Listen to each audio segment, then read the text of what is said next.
The BBC first made a major impact in the Isle of Man in 1930.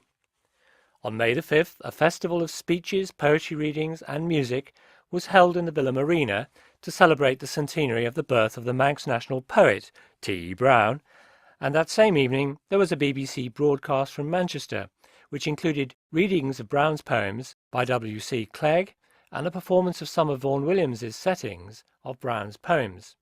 From London on the same night, the world-famous poet and critic Sir Henry Newbolt broadcast a talk about Brown's life and work. Perhaps prompted by this event, a BBC outside broadcast team arrived on the island in June, in time to cover a service from St George's Church on the 29th, followed by an appeal on behalf of Nobles Hospital made by Lady Hill, the wife of the Lieutenant Governor. On the 5th came the major event, coverage of the Tynwald ceremony from St John's. Realising the potential of radio as a publicity medium to boost the holiday trade, a number of politicians began to wonder how they could achieve a steady flow of programmes from the island. This might involve the BBC setting up a studio on the island, or better still, the licensing of a Manx radio station by Tynwald. However, whether this came within the constitutional powers of Tynwald was considered doubtful, and the island's radio enthusiasts accordingly made little headway. In the Principality of Luxembourg, however, the way was clear. With the backing of local politicians, a number of entrepreneurs set up Radio Luxembourg, which in June 1933 began transmitting to a British audience a popular diet of dance music and songs by entertainers such as George Formby and Gracie Fields. At first it broadcast only on Sundays, an added insult to conservative tastes, but despite many attempts by the BBC to persuade the authorities to take it off the air, it somehow survived.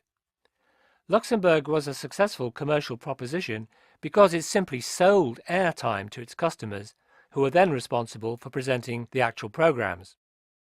BBC researchers discovered in 1936 that on Sundays huge numbers of listeners tuned into Luxembourg and the pirate stations, preferring poor reception of light music to the BBC's more stolid fare.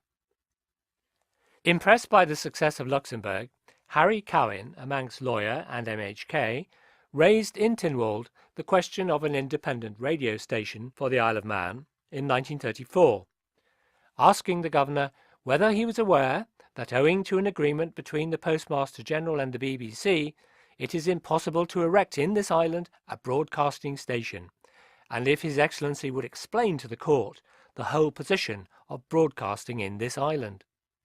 Sir Montague Butler's reply was that under the Wireless Telegraphy Acts of 1904 to 1926, which applied to the Isle of Man, it is unlawful to establish a wireless station in any place to which the Acts apply, except under a licence granted by the Postmaster General.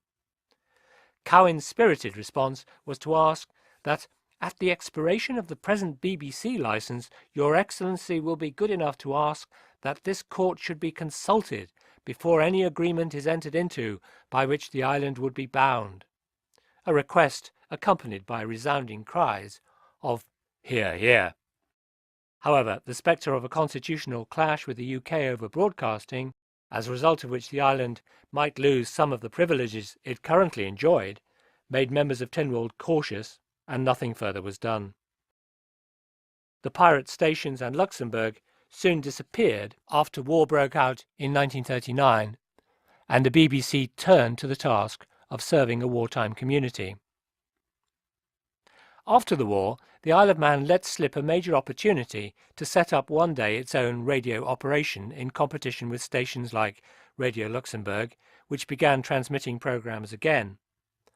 In 1949, the Westminster Parliament passed another Wireless Telegraphy Act, which gave the Postmaster General complete control over the granting of broadcasting licences and also the strength of transmissions.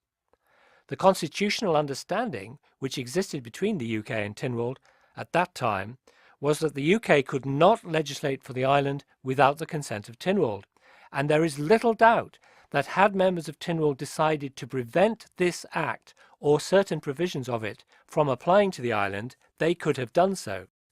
Instead, not foreseeing a time when they would bitterly regret it, they allowed the UK Act to be extended to the island from December 1952. Had they not done this, the whole history of broadcasting on the Isle of Man might well have been completely different.